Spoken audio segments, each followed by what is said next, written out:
Oh, you didn't know? Your ass better call somebody!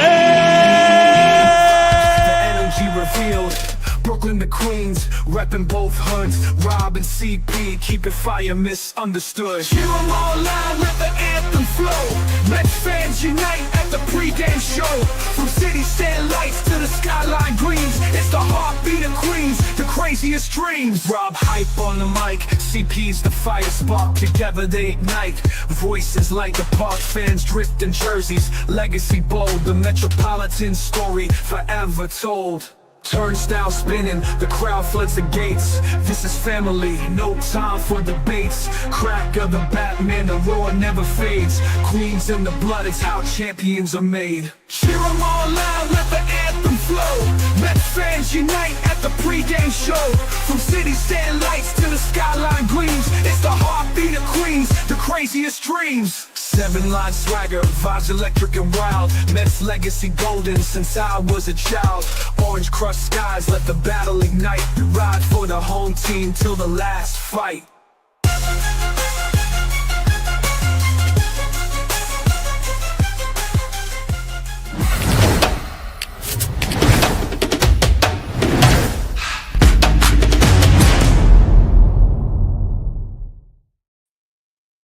What's up, Mets fans? Welcome back to the Amazing Mets pregame show right here on our channels and on X.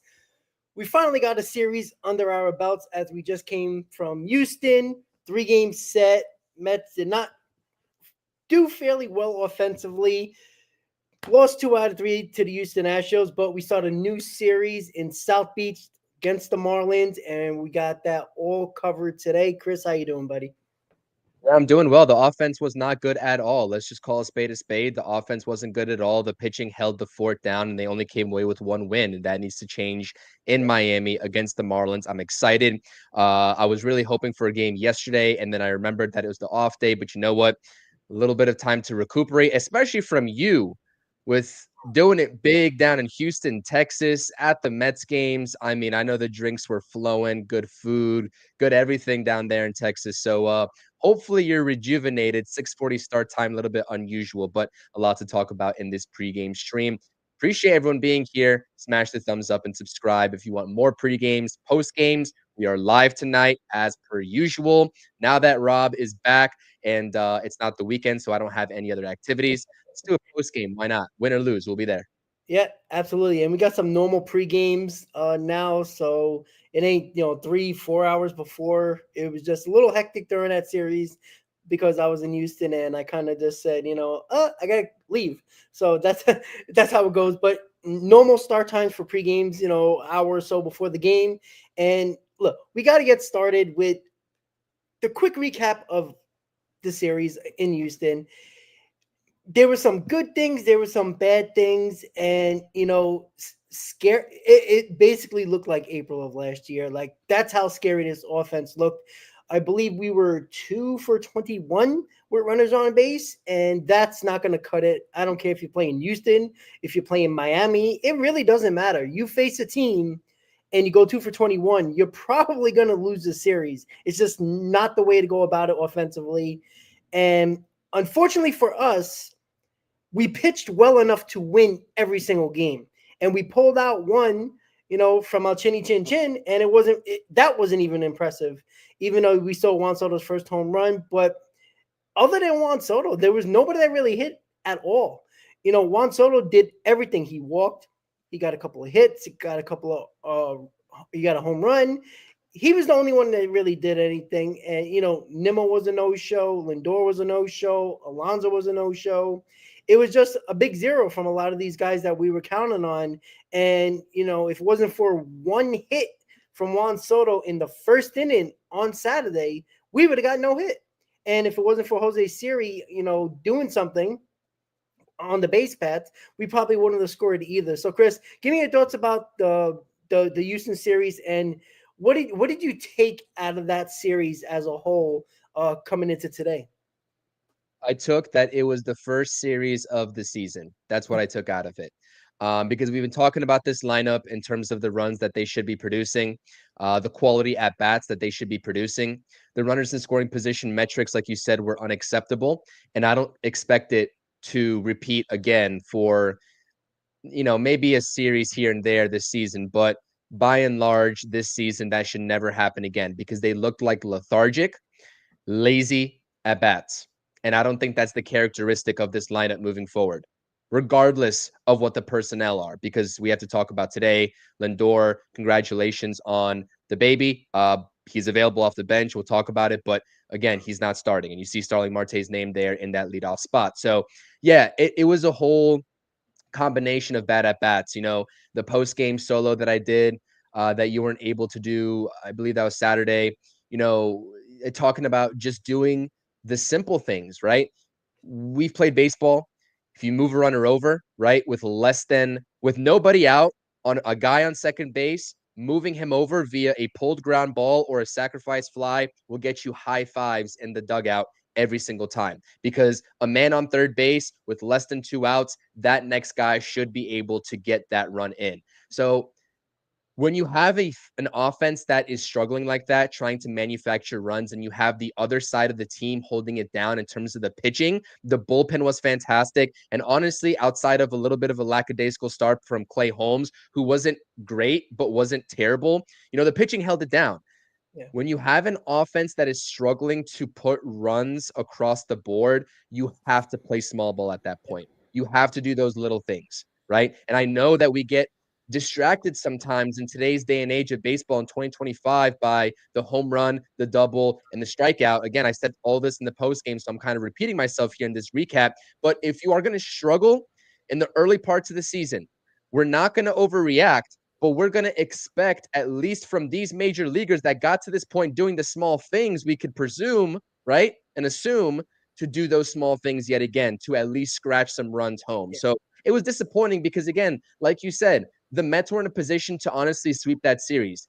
At the minimum, win that series 2-1. And that's the most frustrating thing is. So I don't think it's anything mechanically. It's definitely not anything mechanically. I think that you can honestly say that, unless you're the New York Yankees, that, the pitchers could still be ahead of, the hitters. And I do have to get your take on the torpedo bats as well, as we are going to see a new wave of those bats coming into form. But and I'll give my take on that when we get to it, but I'm not panicking, Rob, to be honest with you. Those were terrible at bats. Those were terrible games by the offense outside of Juan Soto. It was Juan Soto, the bullpen, and the starting pitching versus the Houston Astros. The rest of the team needs to take shape. They need to take form. Brandon Nimmo especially, right, in that 4 spot. If he's going to continuously be batting 4 or 5, we need Brandon Nimmo to produce. Personally, when we get to this lineup, I thought today was going to be a great time to move Nimmo back into that leadoff spot, but Mendoza opts for Starling Marte. Nimmo's got to get it figured out over there. Yep. So I'm not worried. I'm not panicked, but definitely some things to definitely improve on. Yeah, to put it in a few words to recap it seemed like they tried too hard. Like anytime they had opportunities to score runs, it seemed like they were completely swinging for the fences. Like how many guys struck out with first and second, 1 out, nobody out, guy on first with 1 out, nobody out. It just seemed like they couldn't even get a runner over at all. I think they got 1 sac fly in the series. Like it was opportunities there. Just a base hit would have scored 2. A sac fly would have gotten a run. They couldn't even do that. Was it opening day, if I'm not mistaken, where they had the bases loaded with 1 out, or maybe it was a Friday they had bases loaded with nobody out, and they did nothing.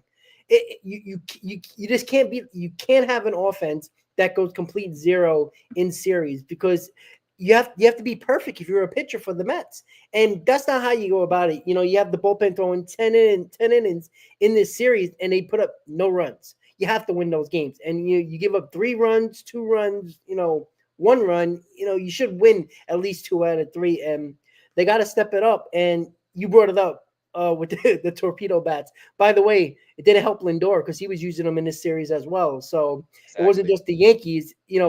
Look, they faced terrible. Besides Peralta, they faced terrible pitching. And they were at Yankee Stadium with the wind blowing out. So I'm not overreacting to the torpedo bats. It's not illegal. It's very much in the rules of baseball. I think baseball will be doing something probably in a few weeks when more teams start to use it. And you're going to see the offenses probably get a lot better. But it could come with better weather. It was just a perfect storm when it comes to the torpedo bats, and basically most of the Yankees using it. Even though Aaron Judge was using a regular bat and he had 3 home runs in one game and 4 in a series. So I'm not overreacting to it. Look, the Yankees. Look, they didn't use it. The only thing I found weird was that they weren't using it during spring training, which was kind of odd. They were using them on the backfields after games, before games, during batting practice. So that was kind of fishy. Like I read a story. One of the Yankees beat reporters, or one of the reporters that covered the Yankees did a small story that didn't get much notice about it, where he stayed after a game and they were on the backfields taking batting practice with those bats, but weren't using them in game during spring training. So that was a little odd. And you were like, why wouldn't they use them during the game? That obviously you would get better experience, but it doesn't bother me at all. Because look, if the Mets would have had them and they would have went on a crazy 30 runs in 3 games, we would have been jumping for joy. But I'm not overreacting, because by next week, most players are going to be using them, and a lot of them are already using them around the league. So I don't care. The Yankees it was just a perfect storm with the Yankees. And some players don't even want to use them. I mean, Lindor tried it out. Like you said, it didn't bode well for him. Maybe he's going to continue with it and just, get a feel for it. But everyone's saying, everyone's going to the rule book and searching it up. It's well within the limits, like you said. We see this at lower levels of baseball all the time, especially with like metallic bats, right? There's so much variability in barrel size in metallic bats, especially that I've used, that is legal, right? To use in game, but it's just like allocating different portions of the bat and making different portions of the bat a little bit thicker, a little bit juicier to catch the ball. And again, there's going to be loopholes for everything, to be honest with you. I'm not going to lie. The Dodgers, this is completely unrelated, but the Dodgers found a loophole in terms of the contract situation, right? Whoever found this originally, the torpedo bats, they found a loophole, if you want to classify as that, because there's no rules stating, any which way for these torpedo bats to be, legal versus illegal. I think the only thing is like 2.6 inches, something of that nature on the bat. The logistics of it, I don't quite know, but some rule of 2.6 inches or something like that. It doesn't bother me at all. Listen, the playing field is going to be level. And to be honest with you, I'm not really sure how much of an advantage this gives the hitters, but if it does, right? That's good for the game anyways. Correct. That's good for the game anyways, right? I feel like pitchers have a decent size advantage as it is.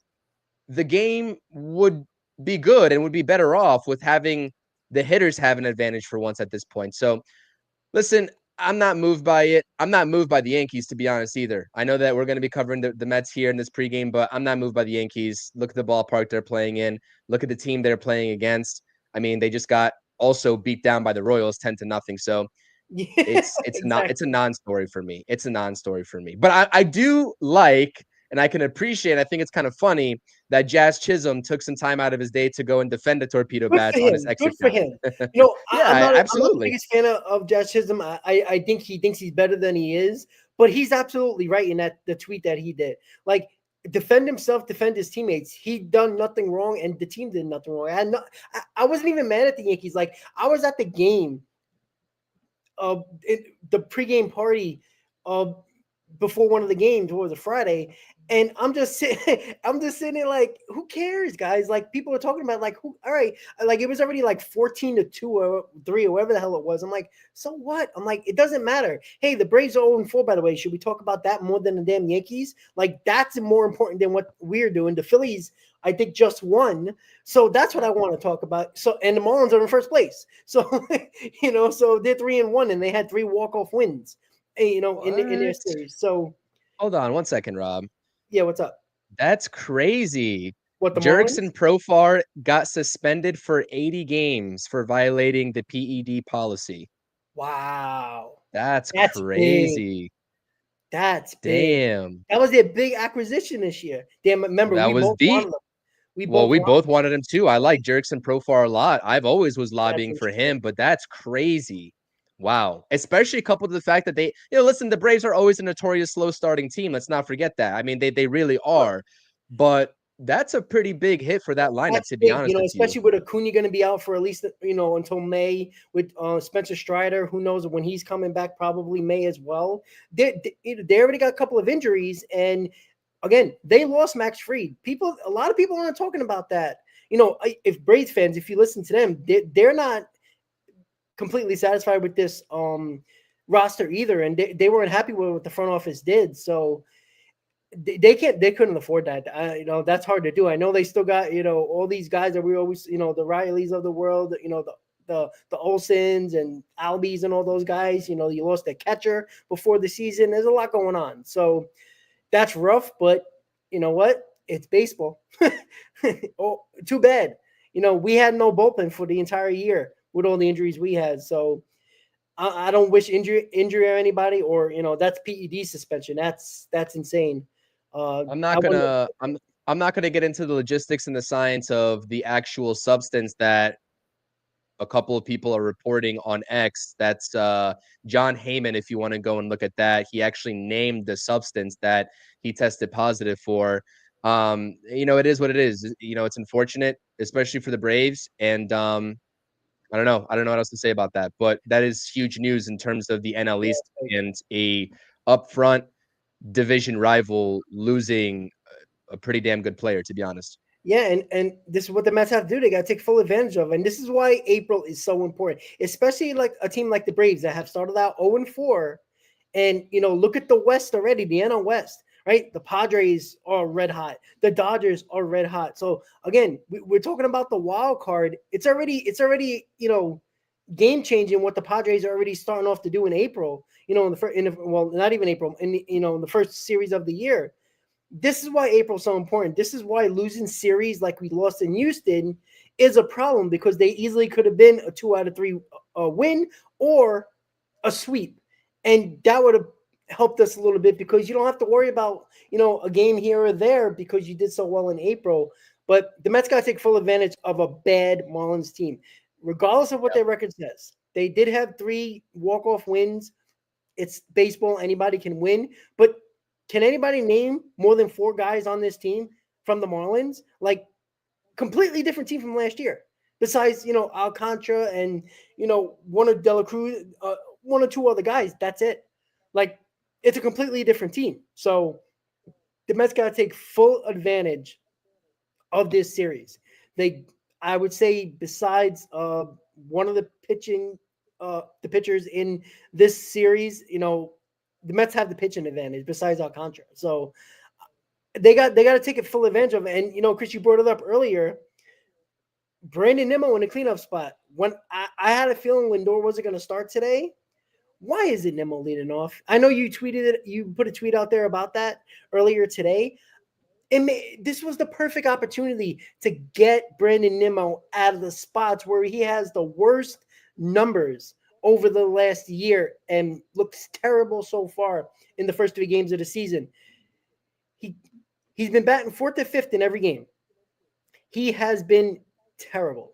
Striking out, over swinging, trying to hit home runs. The Brandon Nimmo that I don't like, and I'm sorry.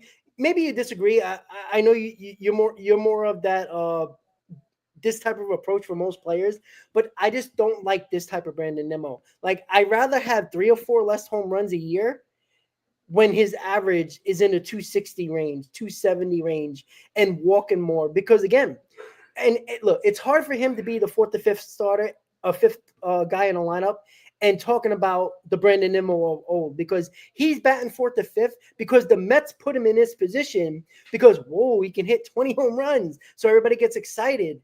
This Brandon Nimmo, I don't like, and I don't think it's very good, Chris. I don't. Well, I'm going to counter that with the reason why he's batting there in the first place is because Lindor moved to the leadoff spot, right? And Juan Soto, too, now. That's another issue with this year.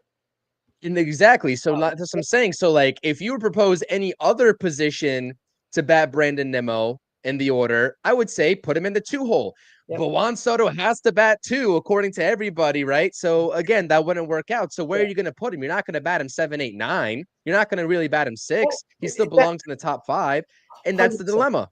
Well, that's the problem. But you know what? There was no Juan Soto last year. You know what I'm saying? And Correct. they put Sure. Brandon Nimmo 4th and 5th almost every single time, occasionally 3. And his worst numbers of the year were in those spots. And look, I understand why you can't do it this year because of Lindor. You're not moving him. And Mendoza from like day one of spring training basically said it. Soto's batting second, which I completely understand. Now, but it's hard. You can't bat Nimmo. I mean, could you bat Nimmo 9th? Wouldn't be you know what? I wouldn't be against it, to be quite honest with you. I think it takes a ton of pressure off of him. I think this is the problem. I think Brandon Nimmo becomes the player that, like, the best part of Brandon Nimmo got his contract based on what he's done throughout his career in his final year. Even though he hit a little bit more home runs, he was still doing Brandon Nimmo type thing. His walks were still very good. His on base was still pretty good. The average was still was coming down a little bit, but was still up there. Everything's down across the board that he's good at. And Nimmo is a gap-to-gap hitter and an on-base machine. Taking that type of batter and that hitter away, I think ultimately hurts this team, because now when Soto gets on, now we're going to leave it up to Pete Alonso, who, oh, by the way, has left a lot of men left on base in the first 3 games as well. He's had better at-bats, but Pete Alonso is not a single hitter. Right? We can't have Pete Alonso and Juan Soto, regardless if they're 2 or 3. You know, Chris, I know you talked about Pete Alonso being 2, Soto being 3, or, you know, vice versa, or even the cleanup. Juan Soto's getting on base because they're not afraid of Pete Alonso. Pete Alonso is probably not getting great pitches to hit because Brandon Nimmo's behind him, and Vientos is struggling at the moment. I think he's batting nothing, or like 086. So that is the issue right now. And the fact is, they're not, you know, if you look at their at-bats, Juan Soto's not really getting a lot of pitches to hit. And I know that was your big thing about the lineup before the season started, but nobody's doing the job anyway. Yeah, nobody's doing the job anyway. So, you know, regardless of where you move these guys around, it's an issue. But the thing is that whoever's in that 2 hole is going to get better pitches to hit, because they're not going to fiddle around with any sort of off-speed pitches. They want to get that guy out before they have to face Juan Soto with nobody on base. So whoever is in that 2 hole is going to benefit greatly, whether it's Vientos or whether it's Nimmo. And that's the entire point that I've been trying to say, because this lineup, you know, if you're batting Juan Soto too, the guys right behind him are going to need to do damage, because they're going to pitch around him almost every single time. They'll make a mistake and he'll hit it out of the park, just like he did in Houston, right? In the middle game. But other than that, the game plan is simple, especially if Francisco Lindor is going to be, you know, off to a slow start like he usually is, right? He's going to pick it up. I have no doubt about that. But if he's off to a slow start, that's easy money for opposing pitchers to get around that lineup and just face Pete Alonso with Juan Soto on first base. Why risk anything? But if you're telling me that Brandon Nimmo, right, can go ahead, or even Vientos, whoever you want, because I think Vientos is a great 2-hole hitter when he's getting fed fastballs, or would be getting fed fastballs before Juan Soto.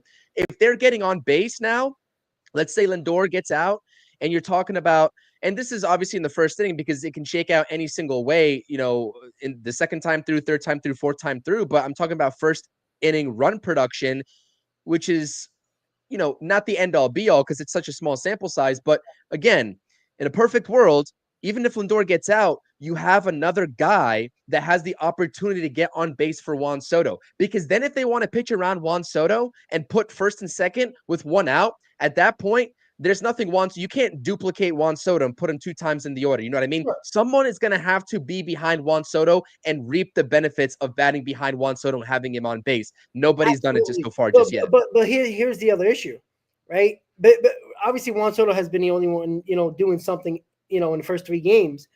But it's not like these guys didn't have opportunities. They didn't get the job done. They had Correct. people, you know, if they would have got these runs in, we wouldn't have been complaining about this, right? That's the issue, right? Alonso has had, I think it's 7 men left on base. Nimmo is in double digits. Vientos has 5. There's your problem right there. That's nearly the majority of the guys on base throughout the series. Those top 3 guys in Alonso, Nimmo, and Vientos have left the majority on.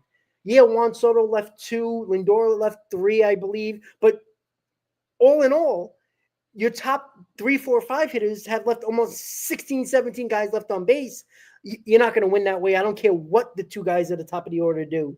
And look, what I have moved Juan Soto around just to, spice things up. Today was a perfect day to do it. You could have done that. I could see Marte batting 2, Nimmo leading off or something like that, and then go Soto 3 and then push it down, make that lineup a little bit deeper at the bottom. But there's something about a lot of people liking that, and I'm one of them, Soto and Alonso 2-3. But again, if they come through and look, Alonso has not been bad.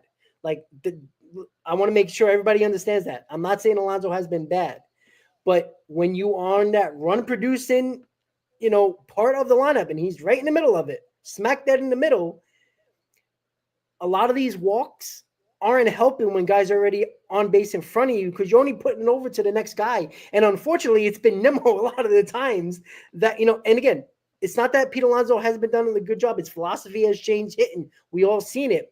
But I don't need him to be a slap hitter either. I don't need him to, take all these walks. I think there's some pitches, probably in the last 2 games, where I think Pete Alonso could have drove the ball. Again, you can't do nothing, when the guy catches, and jumps and hits the wall. You can't do nothing about that. You just tip your cap. But it seems like there was pitches to hit that he could have drove, and he laid off those and took a walk in that at bat, or had soft contact on a pitch that probably could have let go, but then try to do a little bit too much. But he hasn't been bad, and I do like the opposite away approach and not swinging at that garbage pitch on the outside corner. He's been taking a lot of those pitches, but seemingly in that same aspect of what he's been doing at bat, he's been taking pitches where I think he could drive that ball at least into the gap, especially right center. He's been leaving a lot of fastballs on the outside corner that he's been taking, and maybe that's just first couple of games of the year, not seeing a ball, not looking for that, looking middle in. But he's got to do a little bit better, because at the moment, we need him to drive in those runs when Nimmo is basically leaving the brunt of these runs on base, and it's killing us. And where and when do those fastballs usually come in the count to Pete Alonso? Early. And so for everybody saying, I hate swinging first pitch, this is the problem that I have with people saying that, because I'm a proponent. If you get a good first pitch, that's probably the best pitch you're going to get in an at-bat. And I'm not saying that walks are useless out of Pete Alonso, right? Because we've seen him do it countless of times in that Houston series. I like that he's laying off the low and out pitch, right? That he was swinging at last season, right? And kind of passing that baton to the next hitter. But again, the pitcher's going to try to get ahead of him. If Juan Soto's on first base with 1 out, Pete Alonso's going to get a fastball, presumably, try to steal a strike from him, and then it's going to be a steady diet of off-speed pitches after that. So that's what I'm saying. Get a pitch to hit early in the count. Don't miss it. Yep. And, if you hit it right at somebody, just like Brandon Nimmo did with bases loaded 2 outs later on in the ball game, because he smacked that baseball. He was planning, that was his game plan, to attack the first pitch because he wanted to, jump all over Brian Abreu in terms of surprise, like a sneak attack kind of. And he successfully did it with the process, because he hit a liner right to center field, but it was right at somebody. And sometimes in a game of baseball, you just simply can't help that, where exactly it's hit. Right. Yeah. So.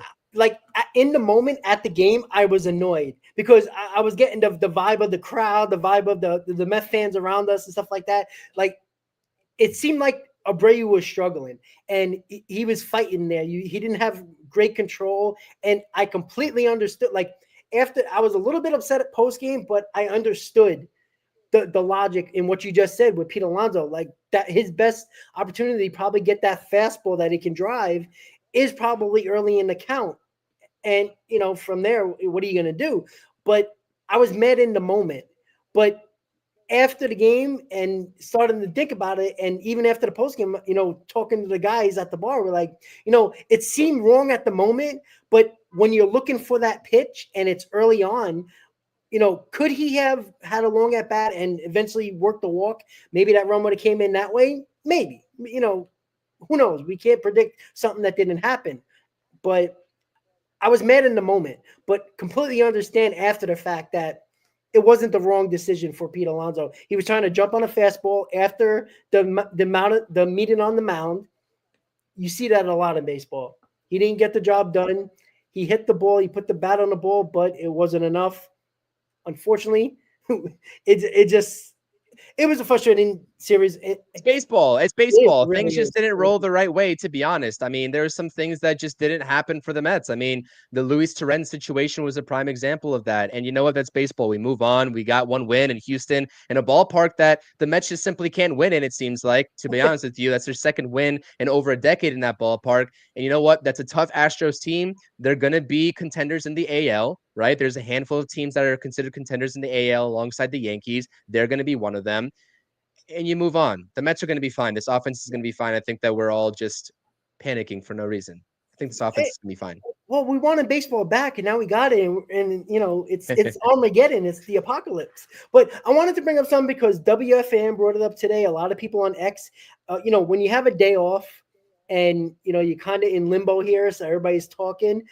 That play, all the games mixed together for me, so you can remind me what game it was when Brandon Nimmo hit into that. I think it was he hit into that double play, and Pete Alonso was running the second, and he ran right into the tag and made an easy double play.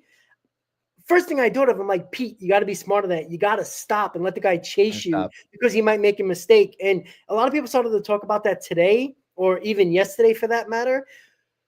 That's where, look, Pete Alonso's not going to be a great base runner, so I'm not going to go nuts on that. But it was a crucial part of the game where maybe not, it could have still been an easy double play. The fielder could have done his job, but we've seen it so many times where fielders panic and don't know what to do with the ball. And maybe Pete Alonso would have gotten to the rundown. If I'm not mistaken, it was a guy on third in that, or a guy on first. It was first and second, if I'm not mistaken. First and second. You know, and you know that could have made the difference because that was when there was nobody out. It was first and second, nobody out, and the guy got the third. You should have tried to get into a rundown. Maybe you know they would panic. Maybe the guy on third would have tried to go home, but you know I'm not killing Pete Alonso because it all happened quickly. But it's little things like that can, you know, have the defense make a mistake. You have to be smart in that aspect, in that situation. You play baseball all of your life. We've all played baseball all your life. We know what to do. And sometimes you get a, you know, you get a mind block, you know, you're just like, oh shit, look what it is. Because you saw his face. He realized what he did after he got tagged. Like, oh, what the hell did I do? Yeah, he knew. He didn't. The thing is that he thought that Brendan Rodgers, I believe is their second baseman, was playing deeper than he actually was. Yeah. So he thought that he's going to have to run this out no matter what. He might as well just go to second. He didn't realize that Brendan Rodgers was basically right behind him. And you saw him like at the last moment, he planted his foot in the ground and he wanted to stop to induce that, but he just couldn't. It was already too late. He had committed. So I just think that he was unaware of how close Brendan Rodgers was to him and how fast he was charging that baseball. Because I think that if Pete Alonso had seen out of his peripheral that, you know, this guy's coming in hard, he would have stopped immediately. And you would have been talking about a situation that was first and third with one out because Nimmo would have been inevitably safe. Or he throws the ball to first base and then maybe Pete Alonso just has all his momentum killed and it ends up being a double play anyways. I don't know how it shakes out, but I definitely agree with you 100%. That was not great for the Mets. Not great for the Mets. All right, so let's get a little bit into this lineup now that we're really focusing in on today on the 6:40 start. Got about 25 minutes or so until game time. David S., why is Marte hitting leadoff? Makes no sense. I'm assuming, David, you understand that Lindor's wife had a baby. That's why he's not in the lineup. He's on the bench, but what I think you're asking is it makes no sense why Marte's leading off. I think we can all agree with that. I think we both have our opinions of who should lead off. I mean, the only one that makes sense at the moment is Nimmo, based on Lindor not being in the lineup and Soto not moving out of the 2 spot for the time being. Yeah, David, I don't know, Chris, if you have an answer to why Marte might be leading off and what is the thinking for Marte leading off. I mean, you know, first I had to double check. I'm like, is there a lefty on the mound for the Marlins? But there's not. So that was the only thing I thought of when I saw the lineup. And I'm like, wait a second. The Marlins aren't pitching no lefties.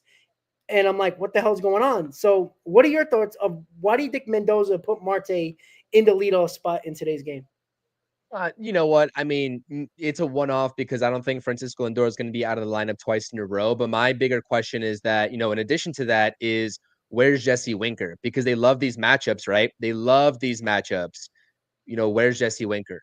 And that's my immediate thought, because then at that point, then you would have to go with Brandon Nimmo if Marte's not in the lineup. I mean, you can say Acuna, but I don't think I'm ready to go there yet. I am happy to see both Beatty and Luis Angel Acuna in this lineup because, again, nobody's really seizing that opportunity offensively, especially.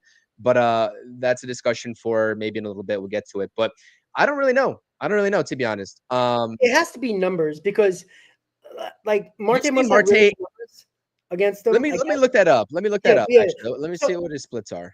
Let me just talk about with Beatty and Acuna in the lineup. That is interesting. I don't like them back to back. They haven't hit.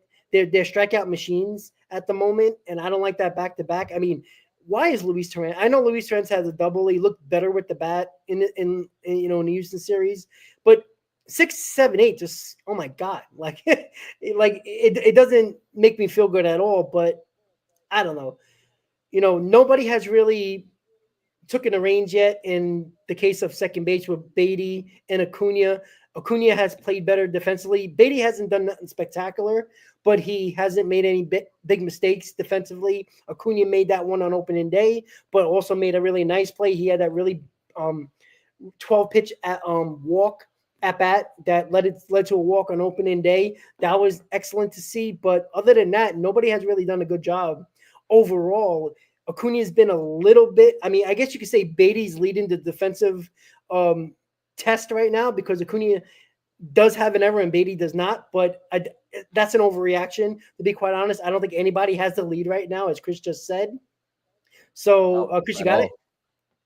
Yeah, I mean, it's middle of the road numbers. I mean, he's got a 729 OPS, 269 batting average, and a 407 on base percentage. I mean, him batting in the second hole, 3, 4 in his career, I'm looking at, right? The career splits is a lot better than the leadoff. And also, he doesn't have good numbers against Cal Quantrill, as Emmy's asking in the chat. He's batting a $125 off of Quantrill in his career. So I don't really know. It's kind of curious to me in terms of why this is actually the case tonight.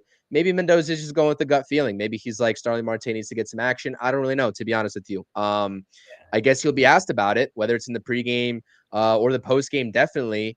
And I guess we'll get the answer then, but I'm stumped. I have no idea.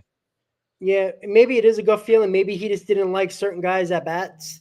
Like maybe he didn't like Winker the way he looked. I don't know. Maybe Winker is dealing with something we just don't know about that. That could.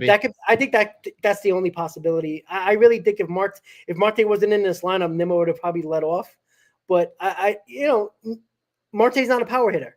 Marte's a singles machine nowadays, and eventually hits a double every now and then. So I think what Mendoza's trying to see from the leadoff spot today is somebody that can get a base hit, and Marte is a guy that can hit the ball and get a base hit. And he has a little bit of speed. I think that's the only thing he's looking for at the leadoff spot.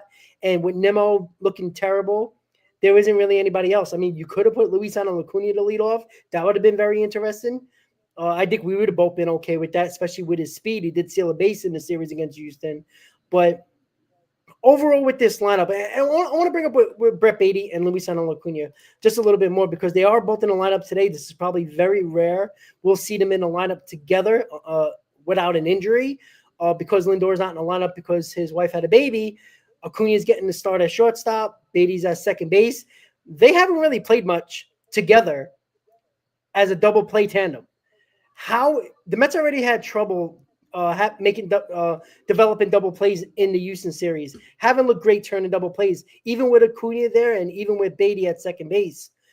What do you expect? Because maybe they did this. They worked a lot. In the backfields or before and after games. I showed you a picture of on opening day on Friday that Beatty and Acuna and Lindor were working on double play drills and all that. That was great to see, but they weren't doing it together. Beatty was with second base with Acuna, and that was basically how they worked out. They weren't together doing double plays. So this is going to be interesting. This could be key here. This can be a moment of where a double play can end the inning, and it doesn't, and it could lead to runs for the Marlins. What are your thoughts with them batting back-to-back, number one, and them being the double play tandem today against the Marlins? Well, again, you're talking about, righty, lefty, righty, I guess. I don't know, man, to be honest with you. Back-to-back is, but what are you going to do at that point? Like, who are you going to bat sixth? Beatty, Acuna, Siri. I mean, I think the options are really limited here, to be honest. I think we're nitpicking at this point because, I mean, honestly, Luis Torrens, if you're asking me anybody that looked like competent offensively outside of Juan Soto, I'm like, all right, maybe Luis Torrens gave us some good at-bats in Houston, but, it's kind of like the options are slim. Let's be real. And the Mets have no other choice defensively for a double play duo up the middle with Lindor coming off the bench. So this is what the Mets have to work with. Brett Baty actually looked pretty decent at second base in my estimation in Houston. I was pleasantly, I wasn't surprised, but because I'm like, his footwork second base defense was that. I was watching Baty a lot the last two games. His footwork a lot better than what I've seen in spring. Pretty good. To be quite honest with you. Yeah, he's not bad defensively, and I'm like, the only reason why I'm hesitating giving Brett Baty a shot, every day, out of spring training when we were talking about that before, is because of his bat, which still remains true, by the way. He's terrible. He looks terrible. Ball hard to first base. Other than that, he's looked terrible. No, seriously. So the defense is never an issue with me. I don't think the defense is going to be an issue tonight up the middle. Maybe we come on the post game and we're singing a different tune. I'm like, I was totally wrong about that, but I don't think the defense is going to be the issue. This team needs better at bats, Rob. I agree. And so this 7 through 9, if you're Cal Quantrill or anybody else in this Marlins bullpen, looking at that, you're like, all right, we made it through the better part of the order. I mean, maybe if you want to lump Luis Torrens into that category, okay, but this lineup has to get going. The pitching was tremendous in Houston. Another thing that we didn't talk about was the decision to leave Griffin Canning in against Yordan Alvarez instead of going lefty-lefty. There's two sides of the fence to that argument as well. But overall, I expect David Peterson to really make a statement. And I'm watching David Peterson closely because I'm like, this is the guy that needs to have a fantastic stretch of games early on this season to really set this tone for the rotation. I was pleasantly surprised with Tyler McGill. I'm sure you were too. And I was more than pleasantly surprised with Griffin Canning. But we need production out of David Peterson. And I'm thoroughly just excited to watch him on that mound today. But yeah, this 6 through 9, if they can just get on base and flip the lineup over, and I say flip the lineup over as if we have Francisco Lindor in the leadoff spot, but it's Starlin Marte, they're going to need to scratch off runs somehow, some way. Again, if they need to resort to small ball, if the gap-to-gap home run thing just simply isn't what they can do early on this season, that's fine, Rob, but they got to play small ball and they got to do the fundamentals and get the fundamentals right that they didn't get right in Houston. So we'll see. The Marlins are definitely a team that are pesky continuously, regardless of whoever is on their roster, because it seems to have a high turnover rate every single year as they try to navigate who's the mainstay versus who's going, right? You got to take care of business in Miami, man. You got to take care of business. Yeah. Have to before coming back home. I agree. 2 out of 3 at least. Yeah, at least. You know what I mean? At least. This is kind of like a get-right series to tell the fan base, listen, shut up. We're good. We'll be fine. You know what I mean? And they need to treat that as such. So it starts with the offense. Who we got game 2? Is it Senga? Is it Peterson Senga? Yeah, that's what it's supposed to be. Peterson Senga. Yeah. Yeah. Peterson Senga. I mean, listen, take those two, then we'll talk about a sweep on day 3 of this series, and then that's it, man. There's only so much that we can analyze based off of what we have right now in terms of Baty and Acuna playing, hitting back-to-back. It's going to be a little bit of a struggle at the bottom of the order, objectively. And we've known that probably since spring training ended. I'm not saying that McNeil's going to turn this around or Alvarez would turn this around, because I think the bottom of the order is capable and competent without them. And I don't think that the production is like that far off. But, if we get another game like we got in game 3 of Houston tonight, maybe I'm going to start to miss Francisco Alvarez and Jeff McNeil just a little bit, as crazy as that sounds. But listen, I'm not worried until the game goes final tonight. And I'm hoping that we can come on the post game and just talk about an offensive barrage. That's what I'm hoping for. That would be nice. And I want to bring up something we're supposed to talking about, because he's bringing up Jose Siri. No, I don't know where you heard people said he was going to have huge numbers. Nobody, at least I didn't say that, and I don't remember Chris saying about huge numbers, right? Nope. He's hit 18 home runs in his career, all right? He's a guy with, you would think he would see a little bit more better pitching in the 9 spot because of the top of the order. Again, the top of the order is not doing anything, and he only played 2 games. Oh, well, 1 game, technically. But again, we have to understand this. Because Tyrone Taylor is on this team, he was playing every day with the Tampa Bay Rays. This is an adjustment for Jose Siri as well. With him not probably playing every game, even though he's getting another start today, and he's going to platoon with Tyrone Taylor, he's not going to get the amount of at-bats that I would like to see him get. Now, unfortunately, I didn't think Nimmo was going to play the field as much as he has the first 3 games, which is good. I mean, I'm glad Nimmo's healthy. But I thought Siri was going to get the majority of the playing time. And maybe he still will, because I think he is dynamic. He saw what he can do on a base path with his speed. He can change a game like that with his speed, and it gave the Mets one of the runs, or the only run of the last game. So I think Jose Siri is going to get more playing time. I think he can be an 18 to 20 home run guy. Chris, I'm not sure if you – but we talked about this. I think he can be that guy because he's shown it, but he was a starter with the Rays. I don't know him playing 110 games instead of 140 games and having, 50 less at-bats is going to make a difference of him not showing the power he can show in that 9 spot, Chris. I mean – I don't remember us saying anything about huge numbers.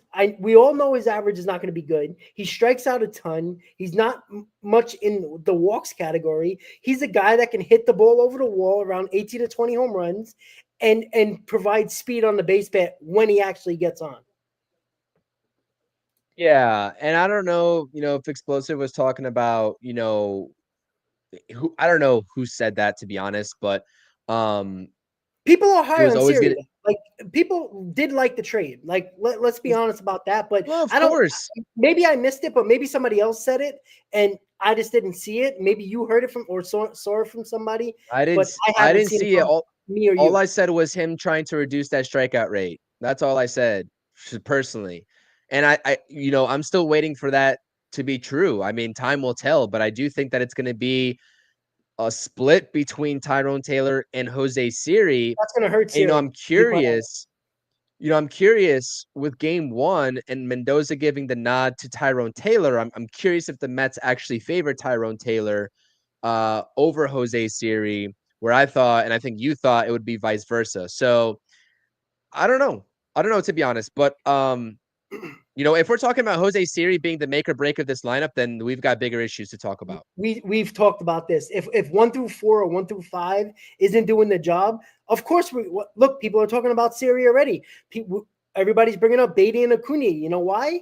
Because the top of the order is not doing their job, and the guys that have been coming up in certain bigger situations have been the bottom of the order because the middle of the order hasn't come through. And Beatty and Acuna and Siri and Torrens, for that matter, Winker have been coming up with guys on base. And again, if we're looking for those guys to be the run producers, this team would be a juggernaut. Like, it would be that good. But I'm not expecting Torrens, Beatty, Acuna, Siri, at least right now, especially Beatty and Acuna. I'm not expecting, Pete Alonso numbers or Nimmo numbers or Soto numbers or even Vientos or Lindor numbers. I'm not. They're role players, guys. As much as everybody likes Acuna, as much as some might still believe in Brett Beatty, those guys are role players. Acuna is not the run producer that we might think he can be in a year or two, maybe even this year. Right? That's why he's batting 6th, 7th, 8th, or 7th, 8th, and 9th. These are role players. Right now, Acuna hasn't shown anything this year. Brett Beatty hasn't shown anything. These guys are role players. If we're going to count on the bottom of the order to get the job done, we're talking exactly what the problem was last year, and the Mets not winning many games, Chris. I think that's the way to sum it up. Yeah, I agree. Again, I think it's just like game 4, if what conclusions can we really draw? Only game 4? Jeez. At least we're not 0-4. Games, yeah. Better than last year already. Woo-hoo.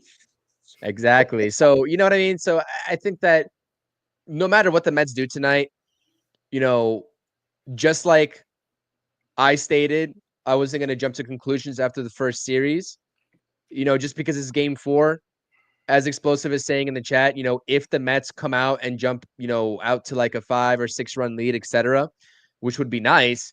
We can't really say that this offense is going to continue that trend. I mean, it has to be a trend at the end of the day. And so that's why I like to analyze these games on a single game basis. But, when we do a quarter of the season review, right? Or we do a mid-season review, then we can really be like, okay, this is who's been contributing. This is who isn't, and this is where this team is lacking. So that's the beauty of baseball. I mean, you can just really cut it up into quarters and really get the perfect sample size out of it. But you know what? We're going to come on the post game. We're going to talk about this offense. They either come through or they don't, because the games matter. April's tomorrow. So you're talking about a stretch of games that you got to take advantage of the schedule, because soon it's not going to be April.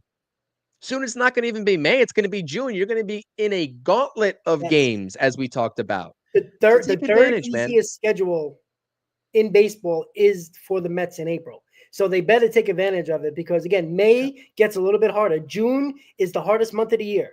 You got to take advantage of this month. Again, we don't know how teams are going to be. It's only 3 games into the season, 4 for some, maybe 5 for some. But you got to take advantage. You got to destroy this Marlins team. They're not good.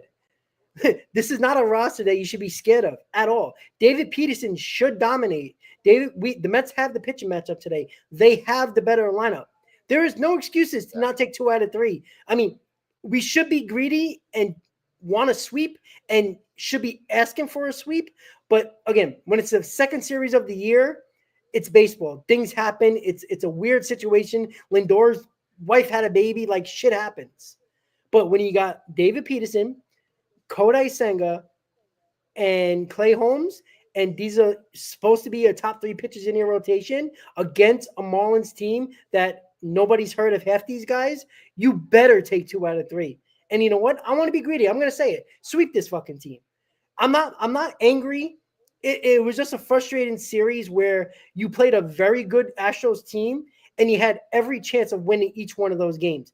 They should have came out of that series 2 out of 3 and probably could have swept the way they were holding down the Astros lineup. But they didn't. They lost 2 out of 3. They should be a little bit angry today, right? Did you see Juan Soto's face after each of these games? He wasn't extremely happy in game 2 that they won, but he wasn't happy. And I want to see more guys like that, right? Juan Soto is a big competitor. Juan Soto is the guy that gets angry when you lose. And he might take it out on the Marlins. He might go crazy in this series. But where is the anger from these other guys? Where's the anger from Nimmo? Where's the anger from Alonso? Because those are the guys that have been here a while now.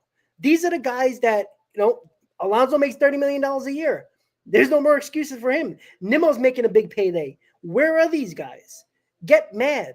I know it's only 3 games in the season, but you look exactly how you started last year, and that's not a good look, especially with the high expectations of this team and with this organization as a whole.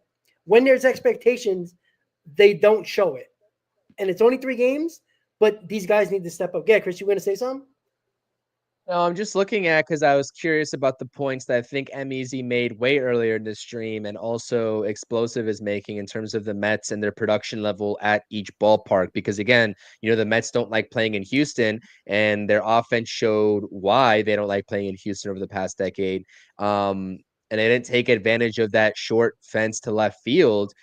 And I'm just looking at the numbers, and I can't tell off of Baseball Reference like what year interval this is. It's saying 20 games against the Yankees, so I'm assuming it goes back like a couple years, a handful of years at least. But Citi Field has always been like the median for the Mets in terms of their OPS. But yeah, it's just kind of interesting, like looking at these splits by ballpark.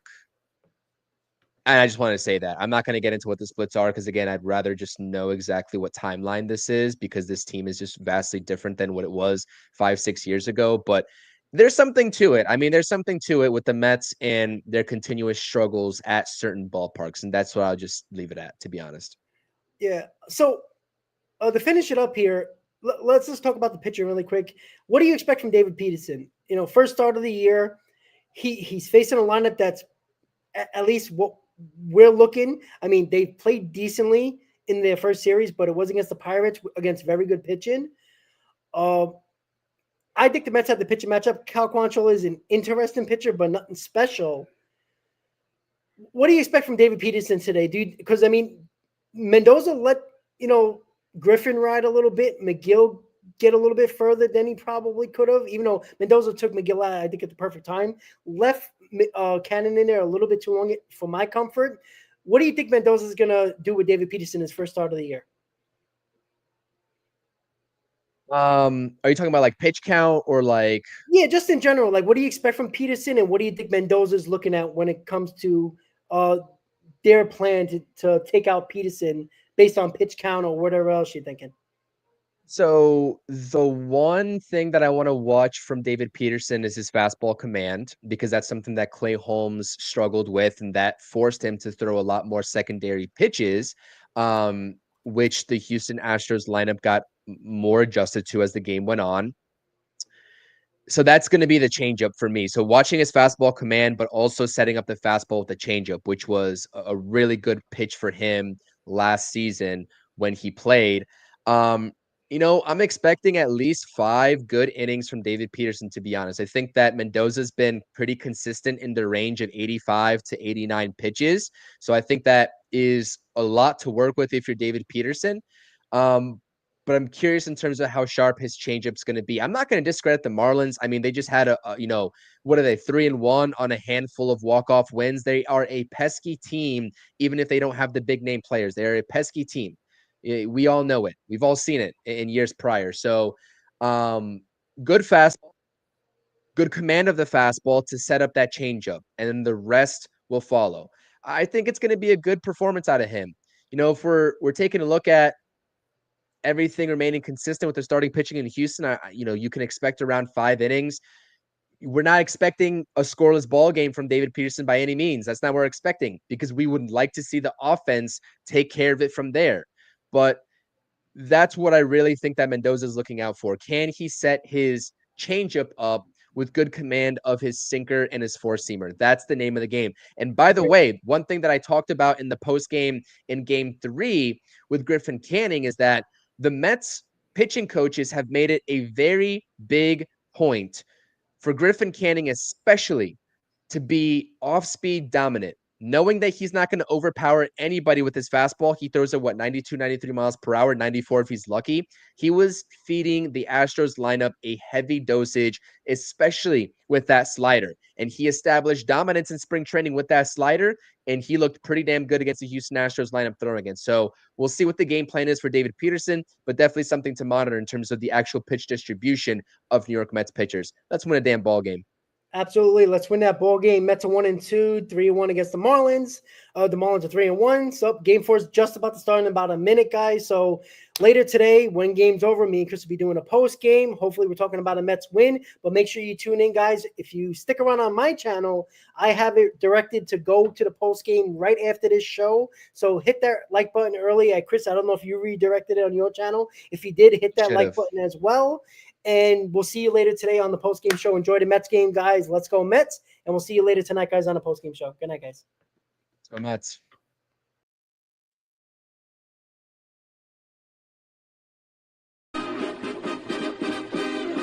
Meet the Mets. Meet the Mets. Step right up and greet the Mets. Bring your kiddies, bring your wife. Guaranteed to have the time of